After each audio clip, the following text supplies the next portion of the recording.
Buenos días, estudiantes, ¿cómo están? El día de hoy vamos a trabajar un concepto central de este segundo periodo y es constitución. Vamos para ello a trazar una ruta de aprendizaje. ¿Qué vamos a aprender hoy? Vamos a intentar dar respuesta a 5 preguntas orientadoras. ¿Qué es una constitución? ¿Cuáles son los objetivos de la constitución? ¿Para qué sirve? ¿Siempre hemos tenido la misma constitución o esta ha cambiado a lo largo del tiempo? ¿Cómo se organiza? ¿Tiene algún orden, alguna estructura? ¿Y cómo es un mundo sin constituciones? Iniciemos. Una constitución es un texto jurídico dado a que éste compila un conjunto de normas, reglas, derechos y responsabilidades de los ciudadanos. Por tal motivo, debe ser fruto de un pacto político y social en el que la mayoría de los ciudadanos se compromete a cumplir tales reglamentos. ¿Para qué sirve? ¿Cuáles son sus objetivos? En primer lugar, para garantizar los derechos y las libertades individuales y colectivas. Un segundo propósito es dividir los poderes del Estado. En Colombia hay una división de los poderes en la rama legislativa, que se encarga de la creación de las leyes, la rama ejecutiva, que se encarga de aplicar esas leyes, y la rama judicial, que se encarga de resolver los conflictos en la aplicación de esas leyes. Otro de los propósitos es organizar los niveles de gobierno. En Colombia hay una división de gobiernos. Iniciamos por el gobierno nacional, gobierno departamental y gobierno municipal.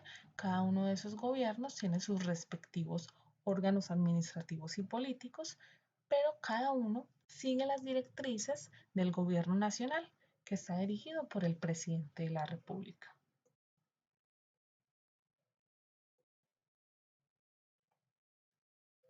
De modo que podemos hablar de que no hay una sola constitución, sino que hay una historia de muchas constituciones. Quisiera traerles esta imagen de una constitución que es de 1886.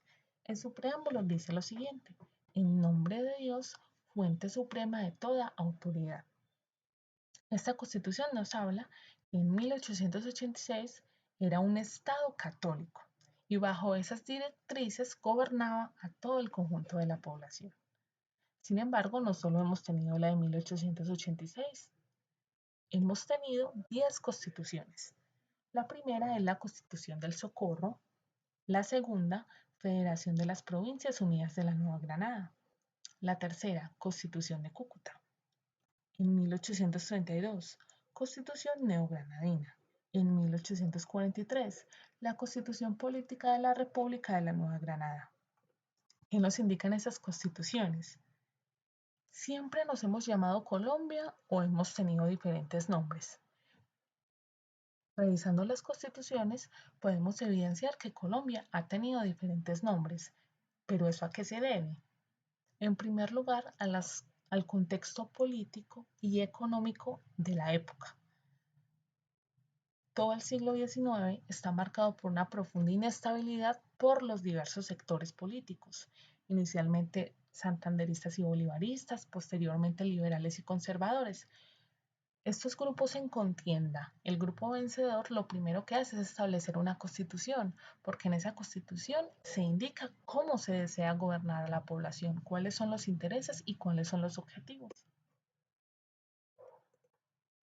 En 1853 se constituye la Constitución de la Nueva Granada. En 1858 la Constitución Política de la Confederación Neogranadina. En 1863 la Constitución Política de los Estados Unidos de Colombia. En 1886 la Constitución Política de Colombia, y actualmente nos regimos con la Constitución Política de Colombia de 1991, de modo que nos hemos llamado Nueva Granada, Confederación Granadina, Estados Unidos de Colombia. Es decir, hemos recibido diferentes nombres a lo largo de nuestra historia, y las constituciones son una fuente primaria que nos posibilita comprender todo el devenir histórico de nuestro país. Entonces nuestra actual se llama Constitución Política de Colombia. ¿Y de qué año es?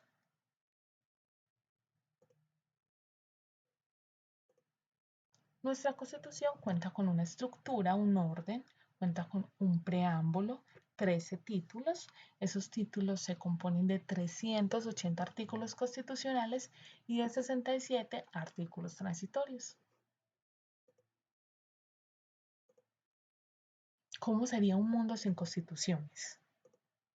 Entonces, un mundo sin constituciones sería un mundo en el que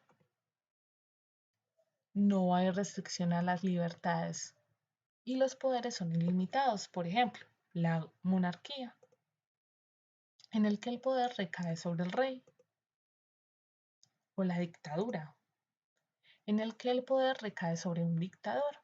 Aquí los derechos no son para todas las personas, sino para un grupo selecto, que es el que recibe los beneficios del gobernante.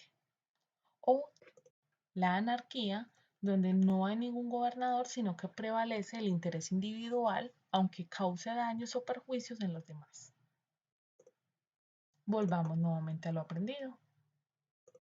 La Constitución es un texto jurídico que pretende la división de los poderes en la rama ejecutiva, legislativa y rama judicial. También es un texto que obedece a un momento histórico específico, tiene una fecha de inicio y una fecha de caducidad.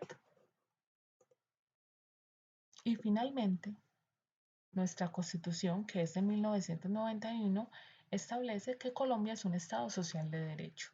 Por tal motivo, garantiza no solo a un pequeño sector de la población, sino a todo su conjunto, sin importar raza, etnia, sexo, religión, género, entre otras.